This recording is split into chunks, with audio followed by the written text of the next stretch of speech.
Sudha madam அப்படின்னாலே இன்னைக்கு நம்ம எல்லாருக்கும் தெரியும். இந்த குழந்தை மாதிரி தானே அவங்களும் ஒரு காலத்தில் இருந்திருப்பாங்க. அவங்களோட பிகினிங்ஸ் எப்படி இருந்தது அப்படின்னு சொல்லி பார்த்துக்கலாமா? வாங்க. திருநெல்வேலி மாவட்டத்தில் வெங்கட்ராயபுரம் அப்படிங்கிற கிராமத்தில் ராசாத்தி அம்மாளுக்கு பிறந்தவங்க தான் இந்த 3 பேரும்.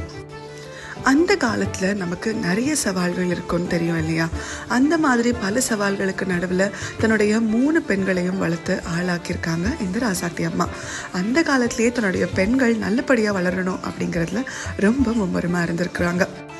சுதா மேம் சிறு வயதில் இருக்கும் பொழுதே அவங்க அம்மா தன்னுடைய கலைகளை வளர்த்து கொள்றதுக்காக அவங்கள ஊக்குவிச்சதாக சொல்கிறாங்க.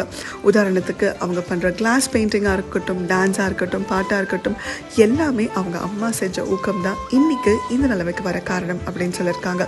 மேலும் டைட்டிஷியன் கோர்ஸ், டபுள் டிகிரின்னு சொல்லிட்டு அவங்களுடைய கனவுகளை யாருக்காகவும் விட்டு தராமல் தன்னுடைய இலக்கை ஒன்றை குறிக்கோளாக வைத்து இன்னைக்கு இந்த நிலைமைக்கு இருக்க காரணம் தன்னுடைய அம்மா சுசீலாதா அப்படிங்கிறத அவங்க அடிக்கடி நினைவு கூறுறாங்க. வாழ்க்கையில எத்தனை தடைகள் வந்தாலும் அதை நோக்கி நம்ம பயணிக்கணும் அப்படிங்கிறதுக்கு அவங்க ஒரு முன்னுதாரணம்.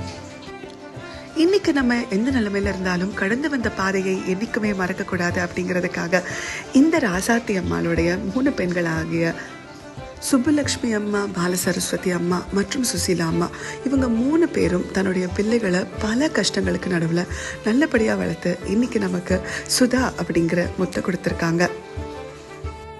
மார்ச் 8 மட்டும் பெண்கள் தினம் கிடையாது. பெண்களாக நம்மளுக்கு எப்பவுமே ஒவ்வொரு நாளுமே பெண்கள் தினம் தான். நம்ம சாதிக்க பெறலாம்.